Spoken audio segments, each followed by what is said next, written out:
대통령이 되고 싶나? 그렇다면 국회에만 있지 말고 당장 내년 지방선거에 나가라. 여러분, 대한민국 정치권을 쥐락펴락한다는 의혹의 중심 자칭 킹메이커이자 정치 브로커로 불리는 명태균 씨가 또 입을 열었습니다. 이번 타깃은 여권이 아닌 야권의 유력 대권 주자들, 바로 조국혁신당 전 대표와 이준석 개혁신당 대표입니다. 명태균 씨는 윤석열 대통령 부부에게 여론조사와 판세 분석을 제공하며 명 박사로 불렸던 인물이죠. 그런 그가 자신의 SNS를 통해 조국과 이준석 두 사람에게 아주 구체적인 대권 로드맵을 제시해 파장이 일고 있습니다. 핵심은 간단합니다. 대통령이 되려면 행정 경험이 필수다.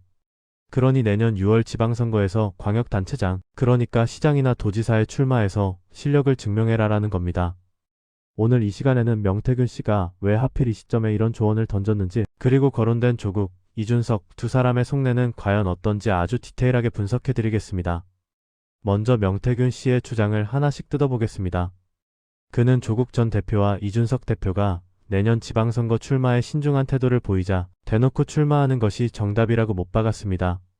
국회의원 배지 달고 여의도에서 말로만 정치하지 말고 수천 명의 공무원을 거느리고 수조 원의 예산을 집행하는 광역단체장이 되어봐야 리더십이 생긴다는 논리입니다. 실제로 이명박, 홍준표, 이재명 등 유력 대권 주자들은 대부분 서울시장이나 경기지사 같은 광역단체장 경력을 발판 삼아 대선에 도전했었죠. 명 씨는 아주 구체적인 지역까지 찍어줬습니다. 먼저 조국 전 대표에게는 부산시장에 나가라고 했습니다. 부산은 조 전 대표의 고향이자 보수세가 강하면서도 변화의 바람이 불 수 있는 전략적 요충지입니다. 여기서 당선된다면 단숨에 PK의 맹주가 되면서 대권 직행 티켓을 따낼 수 있다는 계산인 거죠.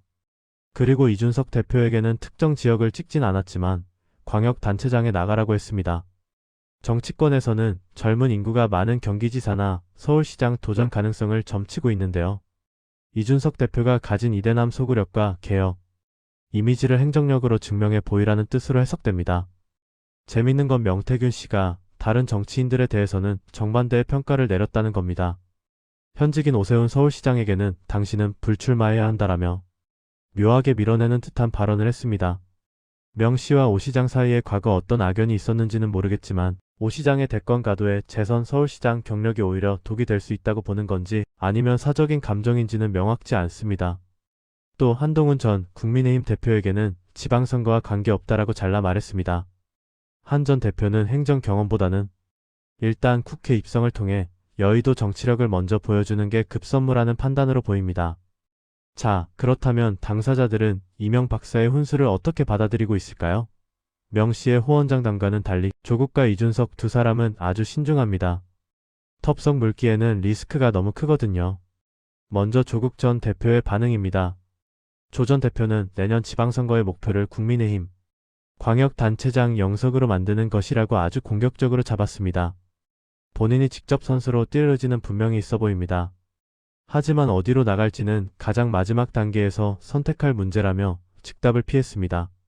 명태균 씨 말대로 부산시장에 나갔다가 만약 떨어지면 태권은커녕 정치 생명 자체가 위태로워질 수 있습니다. 그래서 전략적으로 가장 당선 가능성이 높거나 파괴력이 큰 곳을 막판까지 고심하겠다는 뜻으로 보입니다. 다음은 이준석 대표입니다. 이 대표는 최근 라디오 인터뷰에서 명 씨의 주장에 대해 선을 그었습니다. 나는 지금 동탄 주민들이 뽑아준 국회의원이다. 임기 중에 딴 눈 파는 건 도리가 아니다라는 원론적인 입장을 보였죠. 하지만 여지는 남겼습니다. 만약 동탄 주민들이 내가 경기지사가 되는 것이 지역 발전에 더 도움이 된다고 판단하고 원한다면 그때는 생각해 볼 수 있다라고 말이죠.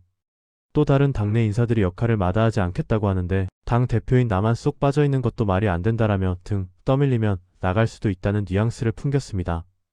결론적으로 명태균 씨의 이번 발언은 단순한 훈수가 아닙니다. 현재 대한민국 정치판에서 대통령을 꿈꾸는 잠룡들에게 숨지 말고 링 위로 올라와라라고 자극하는 촉매제가 되고 있습니다. 사실 광역단체장 선거는 미니 대선이라고 불릴 만큼 판이 큽니다. 조국이 부산을 뒤집고 이준석이 경기도를 차지한다면 그 다음 대선 판도는 완전히 새롭게 짜일 겁니다. 반대로 이들이 낙선한다면 야권의 차기 구도는 이재명 대표 1극 체제로 더욱 굳어지겠죠. 정치 브로커라는 꼬리표가 붙어있지만 선거 판세를 읽는 감각만큼은 무시할 수 없는 명태균. 과연 조국과 이준석은 그의 조언대로 내년 6월 인생을 건 승부수를 던지게 될까요? 아니면 위험한 도박을 피하고 여의도에서 때를 기다릴까요? 여러분의 생각은 어떠신가요? 조국은 부산으로, 이준석은 경기도로 나가는 게 맞을까요? 댓글로 다양한 의견 남겨주시면 감사하겠습니다. 오늘 분석은 여기까지입니다. 도움이 되셨다면 구독과 좋아요 부탁드립니다.